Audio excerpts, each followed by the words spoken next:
Bonne fête de l'indépendance partout bisika ozui occasion ko landa quel boule magia mukonelelo oyo nazali na sengo makasi ya ko présenter yango pona bino awande esika bozwaka actualité nyonso ezali koleka awa na République démocratique du Congo pe lisusu tolakisaka bino en réalité vie quotidienne du peuple congolais de partout bozwami. Mesdames et messieurs, bonsoir.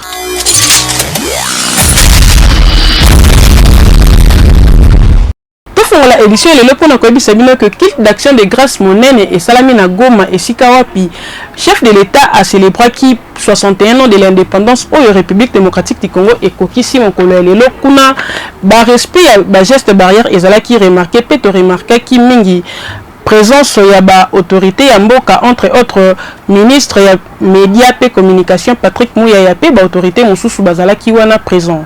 30 juin 1960, 30 juin 2021 et ça lit pratiquement 61 ans depuis République démocratique du Congo et soit bongo indépendance kasi. Ba avancer nini au pays et connaître quel boule magazine et bandi ko sala pona bino réflexion oyo.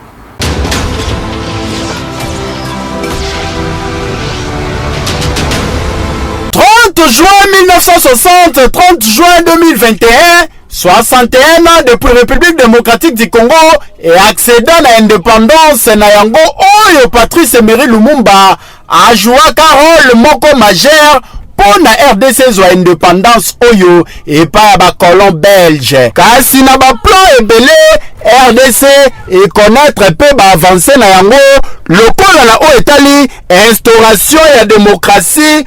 Oyo Nemibiso déjà na 3 cycles électoraux, il y a 2006, il y a 2011, pe oyo yasuka, il y a 2018. Liberté d'expression, ezali parmi bavancé, oyo RDC et connaître na 61 oyo po mutu nyonso lelo congolais nyonso akoma na droit ya parole ya koloba oui ou non esika oyo amonike makambo ezali ko avancer ou pas. Prolifération ya ba parti politique pour RDC et le roi déjà na étape ya deuxième république oyo tozalaki kaka na parti unique parti état lelo pays ezali ko connaître plus de 700 partis politiques oyo pe lisusu eko vandisa liberté d'expression makasi na nzela ya média na plus de 100 chaînes ya télévision oyo République démocratique du Congo ezali ko connaître lelo na ba débat républicain pe contradictoire na télévision oyo ekoma lelo mutu nyonso azali ko défendre parti politique na ye, leader na ye avec quiétude. Kasi mboka na biso etikali sima pe na makambo misusu lokola insécurité oyo ezali bongo ka ya est ya République démocratique du Congo oyo lelo tozali toujours ko continuer ko compter ba mort. Pe lisusu social ya ba congolais oyo yango etikali ko connaître ata deux pas avance te kino mokolo lelo po congolais kolia na ezali toujours na pasi eau potable ya komela pe ezali toujours pasi nzela ya malonga ezali te système éducationnel kutu mawa pe pasi po soko tali façon bana batangaka na République démocratique du Congo na ba école yango okoyoka na pasi programme métropolitain ya ba belge yango ba congolais basalelaka kaka kino mokolo ya lelo instauration ya vrai état de droit ezali pe moko ya ba problème oyo RDC ezali ko connaître na secteur ya justice pona kovanisa bongo makambo malamu ndenge balobaka ke la justice élève une nation bien que ezali koya malembe mais ba congolais bazali kozela instauration totale ya vrai état de droit indépendance ba congolais basepeli kasi bazali kozela changement na ba makambo ebele mikolo ezali koya keyo lors ya prédication na ye na culte action de grâce oyo esalami mokolo lelo na Goma, pasteur Roland Dalo atalisi na chef de l'État ki akoki kosala un mandat to pe deux mandats kasi akoki kosala troisième mandat te bolanda.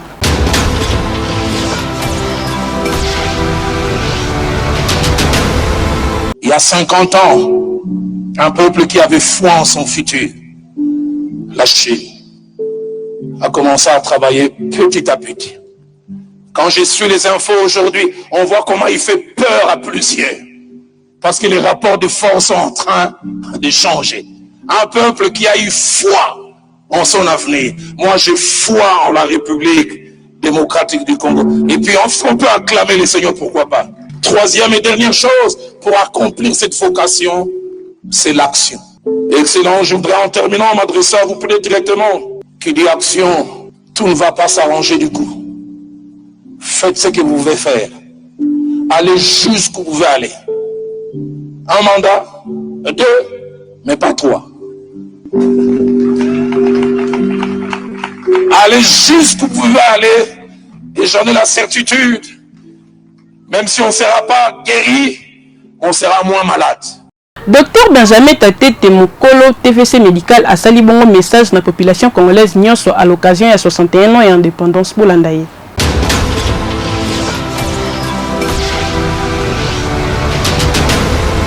À tous les compatriotes Bandeko, Ngai Docteur Benjamin Tatete Neti Boyebinga déjà à travers médias Oyo, Nazali, chirurgien vasculaire et phlébologue congolais, même ceux qui n'a pas la rappel na Mikili à Poto. Nous souhaité d'abord pour nos 61 ans d'indépendance Yambo Canabiso. Bonne fête, mais nous souhaité on a monté ma Yamawa.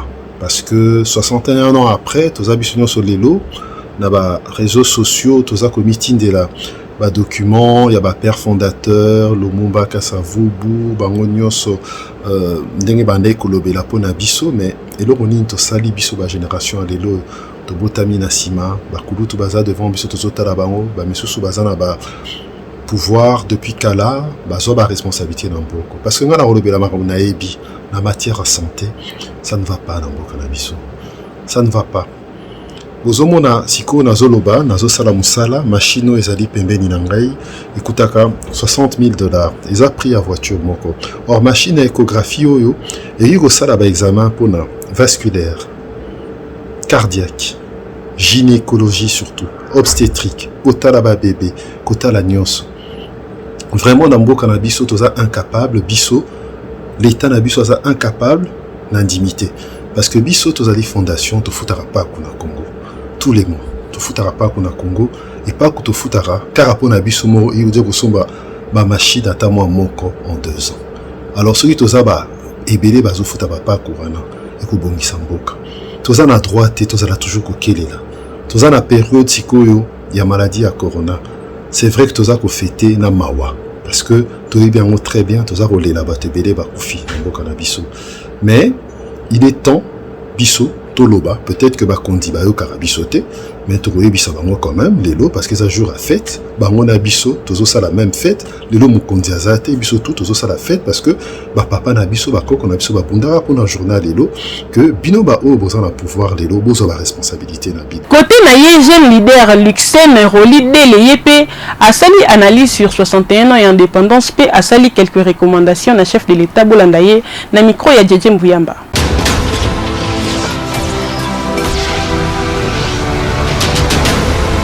Transformons, s'il vous plaît, la République démocratique du Congo.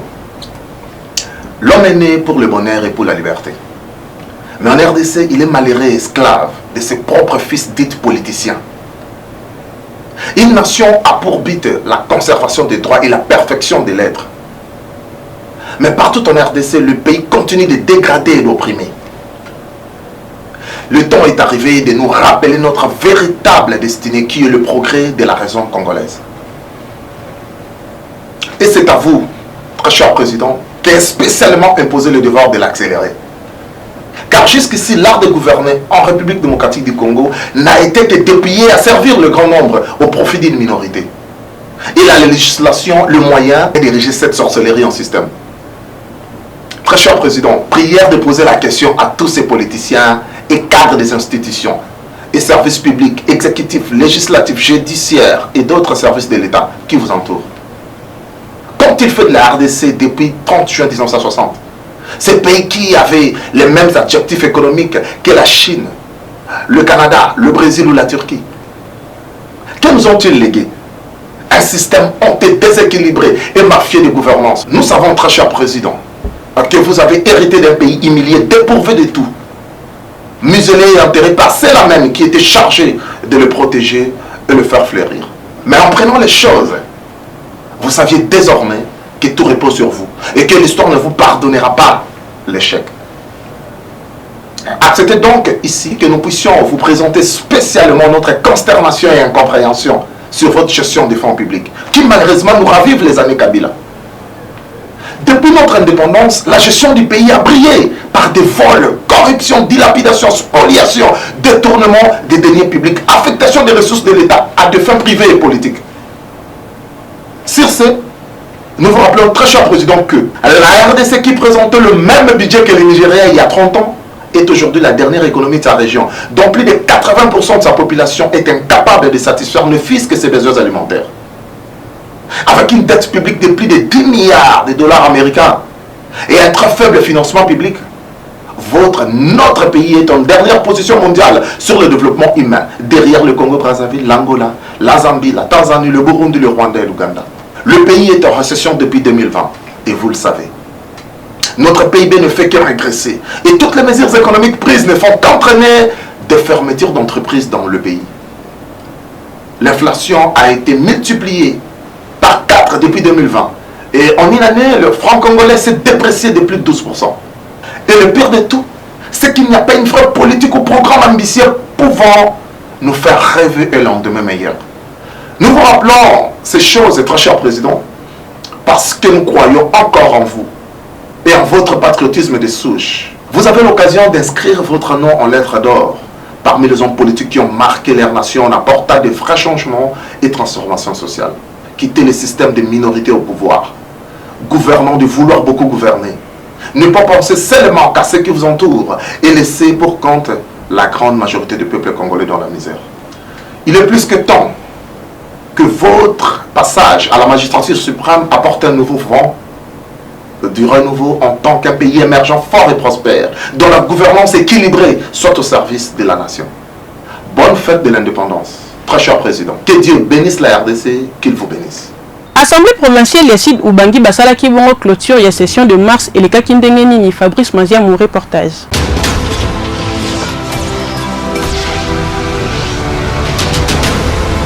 Le 29 juin, Assemblée provinciale Yacide Ubangi ba clôtura qui session na bango ya mars kitoko session oyo ezalaki consacré na contrôle parlementaire oyo pe ezalaki na ba point ebele oyo ezalaki abordé. Ndenge kaka ye moko président ya Assemblée provinciale Yacide Ubangi atangaki yango na discours na ye ya clôture. Avant la prochaine session de septembre 2021. Faute de quoi d'autres mesures exemplaires seront envisagées contre eux.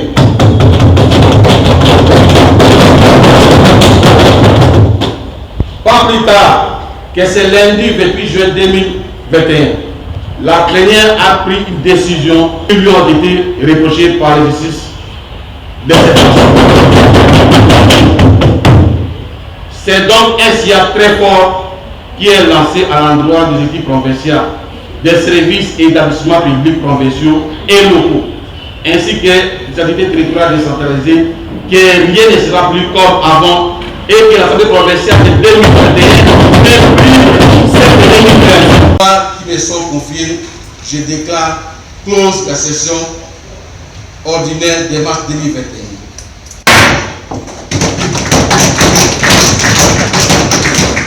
Que vive la République démocratique du Congo, que vive la province de Ubangi, que vive l'Assemblée provinciale de Ubangi. Je vous remercie. Délégation Yasmel Bakitaki bongo na poste ya haute tension kuna na Samukinda elekaki ndenge nini bozo ba détail.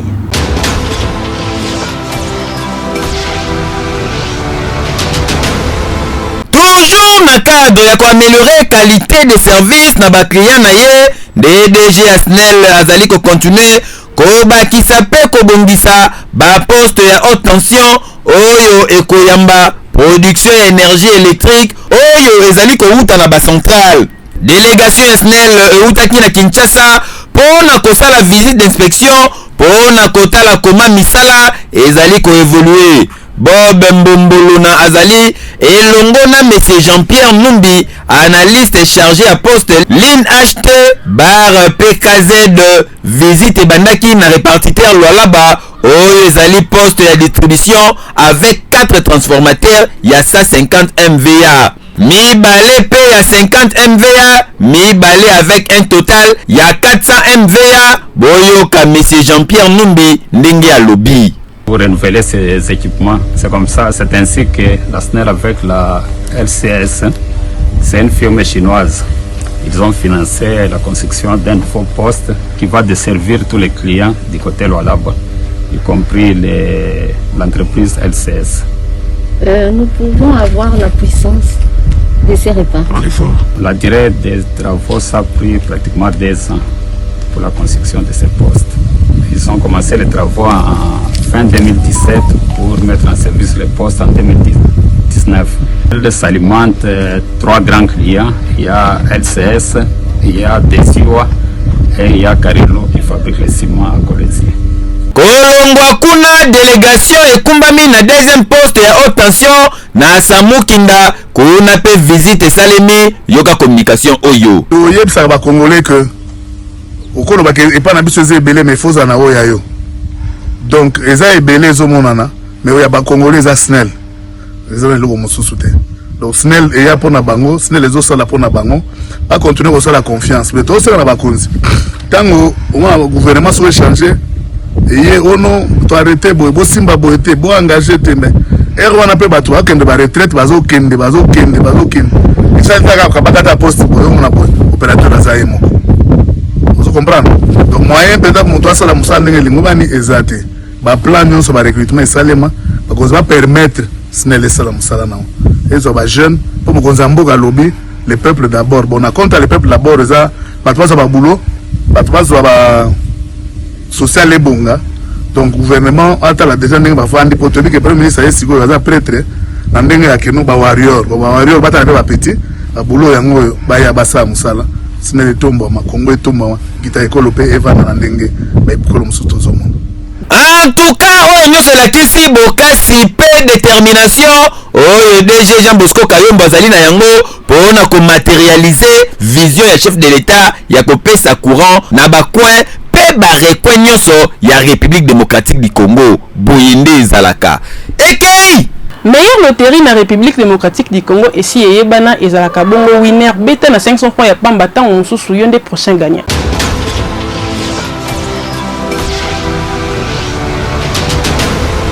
Winner.bet présente Winner Loto. Finiwana Boso Beta. Winner. C'est l'heure des vérités, chers parieurs de toute la République démocratique du Congo. Nous avons ce soir un jackpot exceptionnel avec les Win 4. Regardez bien, 15 750 000 francs congolais, mais aussi 32 750 000 francs congolais pour les Win 4 doubles. À vous donc de choisir que 4 bons numéros sur vos tickets. Et si vous l'avez fait, moi je vous dis bonne chance alors pour la suite. Vous connaissez la règle, ce tirage se déroule sous l'œil vigilant des huissiers de justice, des officiels Winner Loto, mais aussi d'un public témoin. Tout de suite, ensemble avec vous, nous accueillons le tout premier numéro, le 29, vient donc de sortir de la sphère. Alors, de quel autre numéro sera-t-il suivi? Le 13. Et donc, notre deuxième numéro pour cette très belle soirée. On avance pour accueillir cette fois-ci le 6. Comme notre troisième numéro. Mesdames et messieurs, quel sera notre dernier numéro pour cette très belle soirée? Regardez bien, la boule bleue porte donc le numéro 48. Je récapitule. Si vos tickets, il fallait nécessairement trouver les 29, les 13, les 6, mais aussi les 48. Avez-vous trouvé cela depuis la maison? Si oui, moi je vous dis félicitations. Sinon, merci de nous avoir suivis et excellente fête de l'indépendance chez vous. Au revoir. Finiwana Boso Beta. Ba voyageurs oyo ba voyagaka banzela mai bazolela parce que tracasserie makasi ekomi kosalama surtout na nioki bozwa ba détail na élément oyo.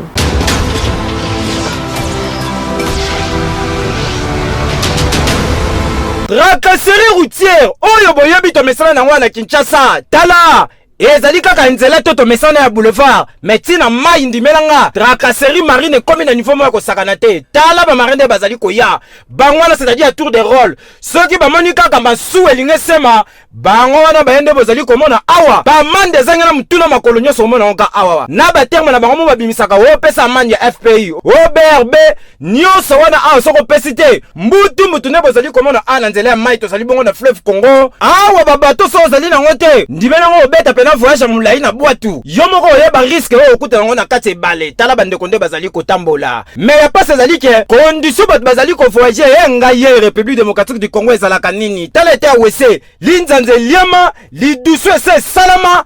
Awa batu bazalaka na risque makasi système ka ya kuzu soki bakoti titi. E bongo bato pe balinga kolia dimbelanga a voyage salama. Ndenga bazali komona faire na biso azali komena makwiti. Batu ya pongi pe barataka te balali o pe balinga shimboki. Balika ko beta shimboki mai. E bongo to kotaki na kati tala. Mulunga na niveau ko sakana te awa batu lokola ko ba clandestin. Niveau bazali ko sala voyage ezali passe na niveau ko sakana te tande batandami na mulongo. Yoka communication ba voyageur oyo. Moka ko bokate. Chaque série, partout, moi, ça qui m'a et comme ma partenaire, comme pas bénéficier. Comment est-ce qu'on tient à mon pété à la table à fond, c'est ça? La unité belée, FI, combo, Ndimelanga voyage Nzela Mai, surtout en République démocratique du Congo, et à la facilité. T'as nos conditions de voyager, mais bon, qu'on est sous Kosenga Bango, qu'on dérange Bango. Hey, yo! Tikana bisabile kona boutique Neema solde ezo continuer côté ya bilamba ba mafuta mais aussi ba tient à disposition ba papa nyonso café bifle pour na kozongi sa force na nzoto bozo ba détail na spots oyo.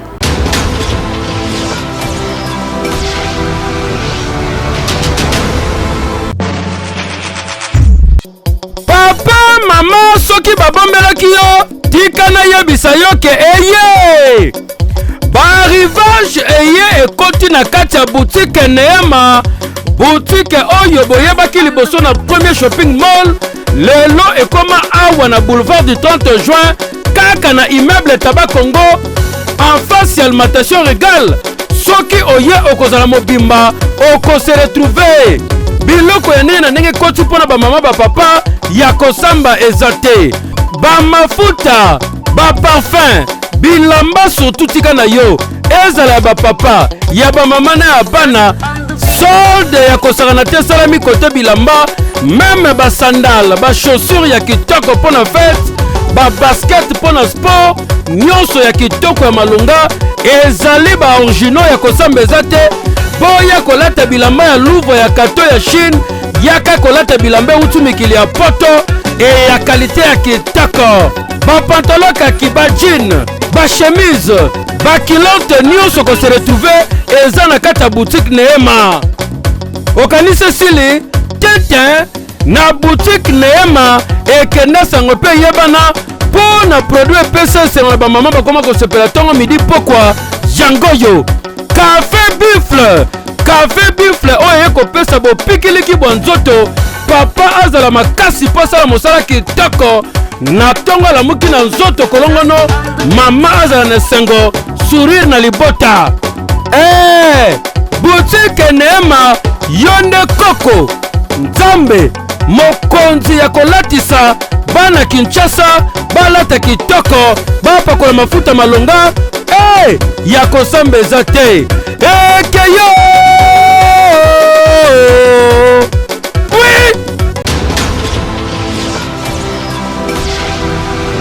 Famille Kidimbu Pekelboul Magazine bazali na mawa pe pasi ya koyebisa na bandeko baninga pe bayebani na bango liwa ya papa Gaston Kidimbu oyo ayebanaki mingi na kombo ya vie Adamo azalaki agent pe chargé ya administration ya Kelboul Magazine akufaki depuis vendredi 25 juin 2021 na hôpital Diamant suite ya maladie ya tango mokuse. Programme ya matanga ebongisami boye. Jeudi 1er juillet 2021, discours pe culte et action de grâce ekosalama na résidence familiale oyo ezomi na avenue Bukala numéro 16 na commune ya Kisenso, référence Sebeko. Pe levé du corps ekosalema vendredi 2 juillet 2021 na morgue ya mama Yemo. Pe enterrement ekosalema na cimetière nécropole entre terre et ciel. Tika communiqué oyo ekomela batu nyonso bayebaki papa Gaston Kidimbu. Biso Kelboul Magazine te présenter ba condoléances na famille Kidimbu mobimba. Tika molimo ya papa Gaston Kidimbu epe manakimia. Communiqué signé directeur général ya Kelboul Mag David Zalanzambi. École EPD Kinsaku tozabongo na province ya Congo central kuna école ezana eta ya mabe makasi kasi. Ndenge nini bana batanga kabozo ba détail na reportage oyo.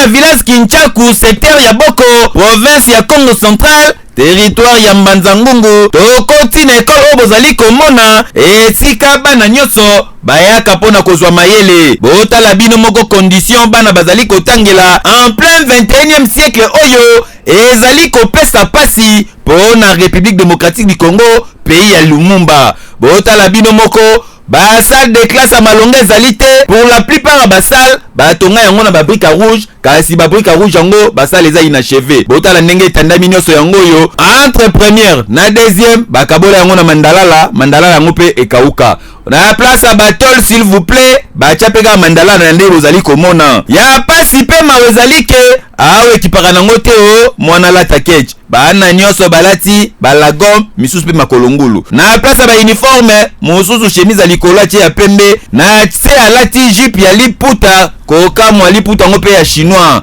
bana misusu bien coupé ya varese kaka ne bozali komona awa na kati ekole oyo ata élève moko tazali na cartable sa kodo kutu bosana bango nyonso na basachet mususu sachet ya varese kasi ya varese couleur ya vita ezali kolakisa ke mwana oyo soit baboti na ye baza bamama na bafanatike ya ve club misusu mpe kaka nde bozali komona sachet transparent alingi yango atie na lipeka wana nde cartable na ye tokoti na kati ya classe botala bino moko tableau ya malonga ezali te lokola na kati ya classe oyo ya 6e batie tol kasi bapie tiki yango kaka couleur ya mwindu l'essentiel bana batanga botala ndeti mwana oyo na kati ya classe modèle a croiser les bras yaya azo déranger kutu te azolanda cours kitoko na récréation bana nyonso babimi récré kasi kaka moko nde aza na jouer kasi botuna nga jouer yango serso ntango azokumba yango batu bazoganga kokamwa po awa yenda za génie mutu moko aye oteka boudin mutu akosomba za te azokataka mwa morceau kasi modèle bana bazali kodiongola boudin yango baomelaka so iq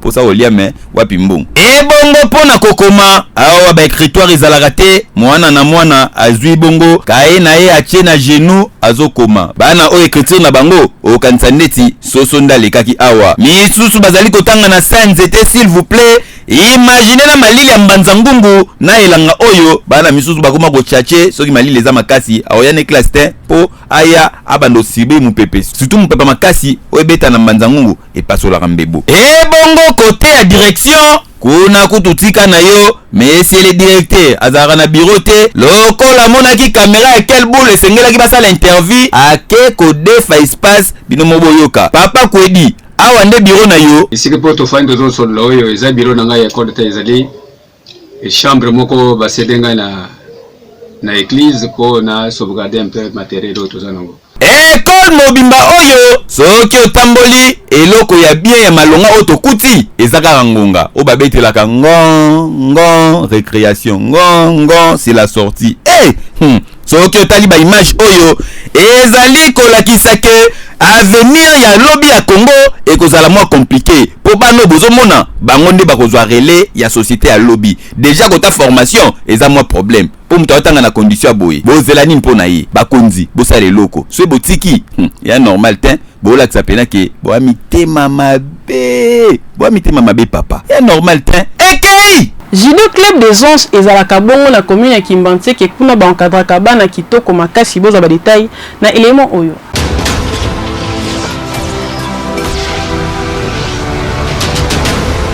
na souci ya koencadre ba jeune na discipline oyo judo nde maître Nzube Yoshida atia en place Judo Club des Anges ozali bongo na commune ya Kimbantseke na quartier Mikondo esika ba jeune bayaka bongo kozwa formation kaka ndenge ezalaka ba age nyonso ezali kobana na bana ya mike ezali kokipe sexte ezala mobali ezala mwasi nde bozali komona bazali kopratike judo oyo boye mikolo pe kategori na bango kaka ndenge ezalaka bango nyonso bazali koyokola lisano ya judo encadrement oyo ezali teke olobi judoka abanda obunda na balabala po judoka ya solo abunda na balabala te judoka ya solo asalaka kuluna te awe ezali bongo pona koyokola lobi pe okoma bon judoka o défendre pe République démocratique du Congo na ba compétition yoga communication te souci na biso za to faire kolongola batu ba image bazana ngo ya moto conseil que ce de sali club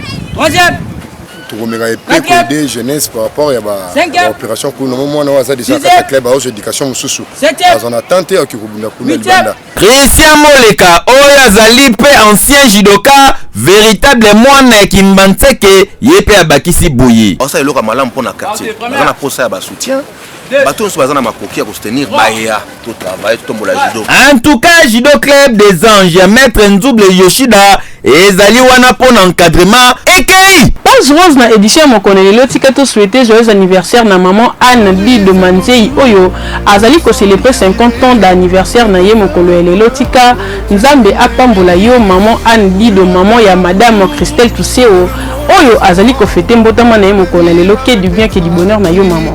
Voilà de comprendre que tokomi na suka et quel boule mag ya mokonelelo oyo nazalaki na sengo makasi ya ko présenter yango pona bino. Merci de partout bozo sa la confiance na quel boule mag awa et si ka topesa kabino nyonso oyo ezali comme actualité topé ba événement nyonso elekaka awa na Kinshasa ngana bino tokutani mikolo ezali koya na même plaisir.